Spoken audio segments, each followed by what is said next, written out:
વડાપ્રધાન મોદીએ ગોવામાં યુદ્ધ જહાજ આઈએનએસ વિક્રાંત પર નૌસેનાના જવાનો સાથે દિવાળી મનાવી અને કહ્યું કે સેનાના જવાનો મારો પરિવાર। ગોવામાં વડાપ્રધાન મોદીએ કહ્યું, સેનાએ ઓપરેશન સિંદૂરમાં પાકિસ્તાનને ઘૂંટણીએ પાડી દીધું, તેની રાતોની ઊંઘ હરામ કરી। વડાપ્રધાન મોદીએ કહ્યું કે દેશના 100 જિલ્લાઓ માઓવાદીથી મુક્ત થઈ ચૂક્યા છે, દિવાળી મનાવી રહ્યા છે। હવે ફક્ત 11 જિલ્લાઓ માઓવાદ પ્રભાવિત છે। પીએમ મોદીએ કહ્યું કે આઈએનએસ વિક્રાંતે પાકિસ્તાનની રાતોની ઊંઘ હરામ કરી નાખી। તમને યાદ હશે કે જે દિવસે દેશને સ્વદેશી આઈએનએસ વિક્રાંત મળ્યું તે દિવસે નૌકાદળે ગુલામીના એક મુખ્ય પ્રતીકનો ત્યાગ કર્યો। ગોવામાં પીએમ મોદીએ કહ્યું કે નૌકાદળે વિદેશમાં ફસાયેલા લોકોને બચાવ્યા। નૌકાદળ દરેક ટાપુ પર તિરંગો લહેરાવી રહ્યું છે। સ્વદેશી યુદ્ધ જહાજો નૌકાદળમાં જોડાઈ રહ્યા છે, તે ગર્વની બાબત। સીએમ ભૂપેન્દ્ર પટેલે પૌત્ર સાથે કરી દીવડા સહિત જુદી જુદી વસ્તુઓની ઉજવણી અને ખરીદી સાથે જ સીએમએ લોકલ ફોર વોકલનો પ્રચાર કર્યો। સીએમ ભૂપેન્દ્ર પટેલે દિવાળીની શુભેચ્છાઓ પાઠવી। સીએમએ કહ્યું કે દિવાળી અંધકાર પર પ્રકાશના વિજયનું પ્રતીક।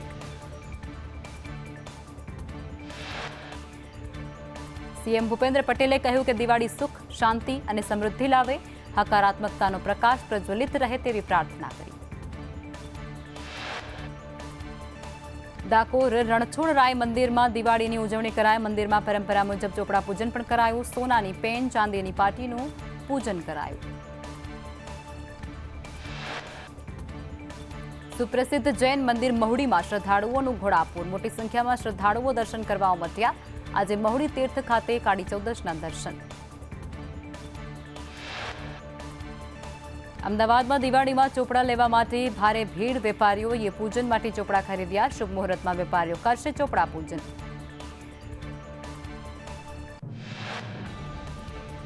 બહુચરાજી મંદિરમાં 1.5 કિલો વજનનો સોનાનો થાળ ધરાવાયો અને સોનાની થાળી અને વાટકામાં રાજભોગ ધરાવાયો। ગાયકવાડ સમયથી 450 વર્ષની પરંપરા અકબંધ। અમદાવાદમાં દિવાળીની હર્ષોલ્લાસ સાથે ઉજવણી। આજે નગરદેવી મા ભદ્રકાળીને કરાયો વિશેષ શૃંગાર। ભક્તોએ માતાજીના દર્શન કરી ઉજવણી કરી।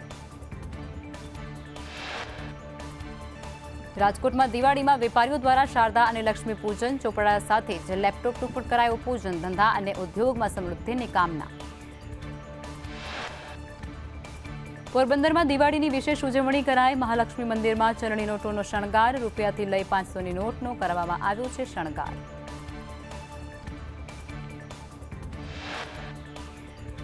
સુરતના ઉધનામાંથી 12 કલાકમાં 20 ટ્રેન મારફતે 36,000થી વધુ મુસાફરો વતન પહોંચ્યા।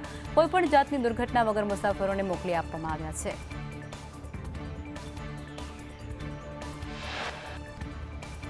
દિવાળીના દિવસે અમદાવાદમાં જામ્યો ખરીદીનો માહોલ, જેમાં ઘર સજાવટ અને રંગોળીની કલરની કરાય છે ઉજવણી અને ખરીદી। ફટાકડા ફોડી સાથે જ ફૂલોની પણ કરાય ખરીદી।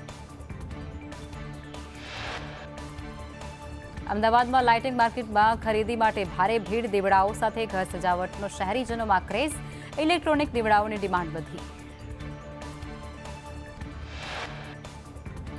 દિવાળી દરમિયાન રાજ્યભરમાં 2804 ઇમરજન્સી કેસ નોંધાયા છે, જેમાં રોડ એક્સિડન્ટના 363 કેસ, સામાન્ય દિવસ કરતાં અકસ્માતના 127 વધુ કેસ।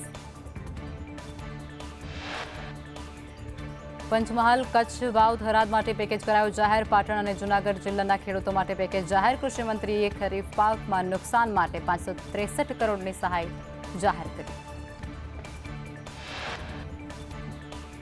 ગાંધીનગરમાં ધારાસભ્યોને મળશે સેક્ટર 17માં નવા ઘર। 23 ઓક્ટોબરે અમિત શાહના હસ્તે ધારાસભ્યોના નિવાસનું કરાશે ઉદ્ઘાટન। ધારાસભ્ય માટે 3 BHKના લક્ઝુરિયસ ફ્લેટ તૈયાર। જૂનાગઢમાં ગેરકાયદેસર ધમધમતી ખાણો સામે એમએલએ વિમલ ચુડાસમાએ કરી છે ફરિયાદ। 20થી વધુ ખાણો ગેરકાયદેસર ધમધમે છે। હાઈકોર્ટમાં મેટર ચાલુ હોવા છતાં બેફામ રીતે થઈ રહી છે ખનીજ ચોરી।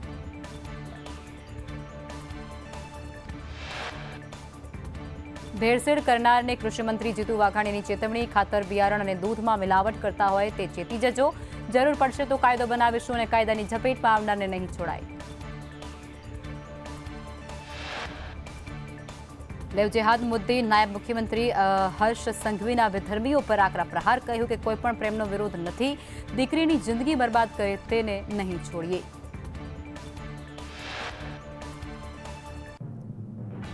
હર્ષ સંઘવીએ કહ્યું કે મોડસ ઓપરેન્ડી હેઠળ આવી હરકતો કરવામાં આવે છે. આગામી દિવસોમાં કડક કાર્યવાહી કરાશે.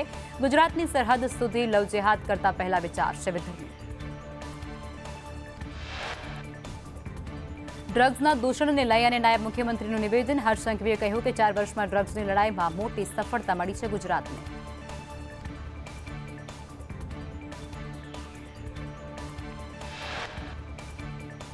ડ્રગ્સના દૂષણને લઈ અને નાયબ મુખ્યમંત્રી હર્ષ સંઘવીએ કહ્યું કે નવા વર્ષથી નવા અને નાના ડ્રગ્સ પેડલરો ઉપર હાથ લંબાવવો પડશે, જેમાં લોકોનો જે નવ યુવકને બગાડી રહ્યા છે તેના પર અંકુશ લાવવું જરૂરી.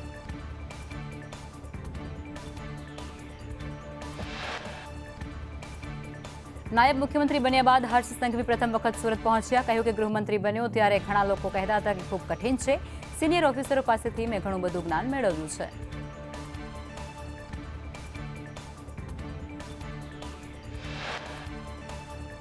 હર્ષ સંઘવીએ કહ્યું કે ગુજરાત પોલીસની બોલેરો માત્ર ગુનેગારોને પકડવા માટે નથી. ગુજરાતમાં બહેનો 112 નંબરમાં ફોન કરે એટલે ઘર સુધી પહોંચાડવાનું કામ પણ કર્યું છે.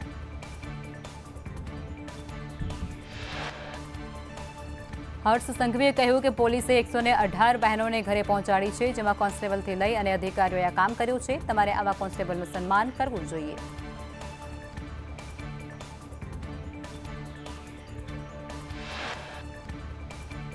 ભાજપ પ્રદેશ પ્રમુખ જગદીશ વિશ્વકર્માએ સાળંગપુરમાં દર્શન કર્યા. ભાજપના આગેવાનો દ્વારા પ્રદેશ પ્રમુખનું કરાયું સ્વાગત.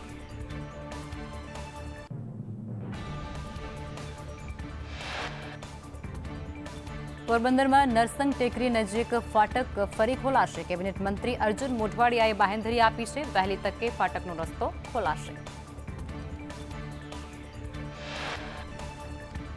સાવરકુંડલામાં નાવલી ઉત્સવ યોજાયો, જેમાં નાવલી નદીના પટમાં કાયદા મંત્રી કૌશિકભાઈ વેકરિયાના અધ્યક્ષ સ્થાને નાવલી ઉત્સવનું કરાયું આયોજન.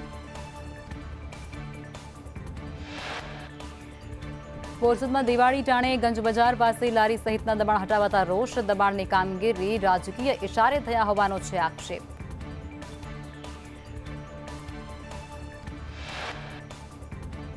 સુરેન્દ્રનગરમાં વઢવાણમાં દિવાળીએ 300થી પણ વધારે સફાઈ કર્મચારીઓ હડતાલ પર ઉતરી ચૂક્યા છે.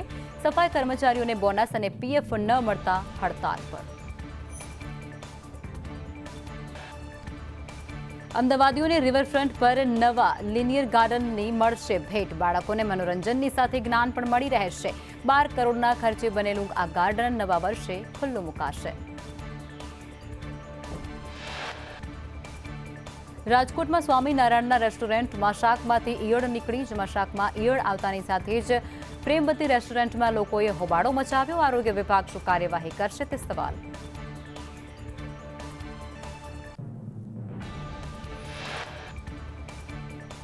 કાલાવડ રોડ પર આવેલા બીએપીએસ સ્વામિનારાયણ સંપ્રદાયના રેસ્ટોરન્ટમાં ઈયળ નીકળતાની સાથે લોકોમાં રોષ. પ્રેમવતી રેસ્ટોરન્ટના સંચાલકોની ગંભીર બેદરકારી.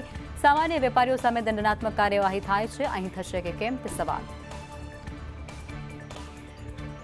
વડોદરાના વાઘોડિયામાં પ્લાસ્ટિકની કંપની સિદ્ધિ ઇન્ડસ્ટ્રીઝમાં આગ લાગી. ફાયર વિભાગ દ્વારા આગ પર કાબુ મેળવવાનો કરાયો પ્રયાસ. જામખંભાળિયામાં ડમ્પિંગ સાઇટ પર આગ લાગતાની સાથે જ દોડધામ મચી હતી, જેમાં પાલિકાની ડમ્પિંગ સાઇટ પર વિકરાળ આગ લાગી. ફાયર વિભાગે આગ પર કાબુ લેવાના પ્રયાસો શરૂ કર્યા.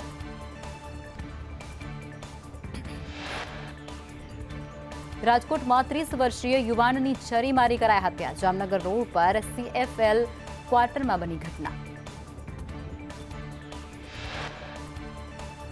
રાજ્યમાં ગુનાખોરી અટકાવવા માટે પોલીસનો મેન્ટ પ્રોજેક્ટ, જેમાં 5 વર્ષમાં આવા ગુનામાં ઝડપાયેલા તમામ લોકોની કરાશે યાદી તૈયાર. નાર્કોટેક્સ અને મિલકત સંબંધી ગુનાઓ માટે પ્રોજેક્ટ. ગાંજા માફિયા અનિલ પાંડેની કોર્ટમાં શરણાગતિ. અનિલ પાંડે પર સુરત સહિત રાજ્યભરમાં 50 ગુના દાખલ છે. પોલીસે અનિલ પાંડેની કરી ધરપકડ. થરાદમાં વાહન ચેકિંગ દરમિયાન ડ્રગ્સ ઝડપાયું છે, જેમાં 10.59 લાખની કિંમતનું 211 ગ્રામ ડ્રગ્સ કબજે કરી આગળની તજવીજ હાથ ધરી. પોલીસે 2 વ્યક્તિની કરી ધરપકડ.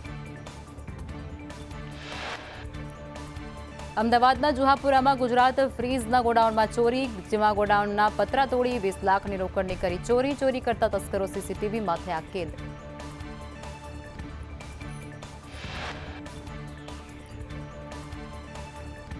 રાજકોટમાં દીપાવલીના પર્વ બન્યું છે રક્તરંજિત. સામાન્ય બાબતમાં ટ્રિપલ મર્ડર થતા ચકચાર મચી જવા પામ્યું છે. કાળી ચૌદસે વાહન અથડાવાની બાબત હત્યામાં પરિણમી. આંબેડકર નગરમાં મારામારી બાદ ઝઘડો ઉગ્ર બનતાની સાથે જ સુરેશ પરમાર અને વિજય પરમાર નામના 2 સગા ભાઈની કરાઈ હત્યા. સામા પક્ષે હુમલો કરનારને પણ કરાઈ હત્યા. રાજકોટમાં ગ્રાહકોએ ખરીદેલું કોલ્ડ ડ્રિંક્સ એક્સપાયરની ડેટનું નીકળ્યું છે, જેમાં ગ્રાહકનો વિડીયો સોશિયલ મીડિયા પર થઈ રહ્યો છે વાયરલ.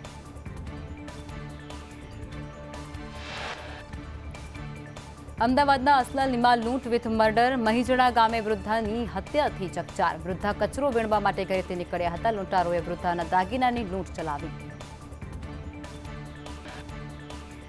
વડોદરામાં ગોત્રી રોડ પર જુગારધામ પર પીસીબીના દરોડા. પીસીબીએ દરોડા પાડી 17 જુગારીઓ ઝડપી પાડ્યા. 1.56 લાખ રોકડ સહિતનો મુદ્દામાલ કર્યો કબજે. 24 કલાકમાં અમદાવાદમાં 3 હત્યાઓ. પુત્રથી કંટાળી જતા પિતાએ કરી હત્યા. જેમાં રાણીપના ખોડિયારનગરમાં પુત્રની પિતાએ કરી હત્યા. સુરતમાં ઓનલાઈન સામાન મંગાવી ઠગાઈ આચરનાર ઝડપી પાડવામાં આવ્યો છે. ઉધના પોલીસે ભૂપેન્દ્ર પંચાલની કરી ધરપકડ. 50.54 લાખનો સામાન મંગાવી રૂપિયા નહોતા ચૂકવ્યા.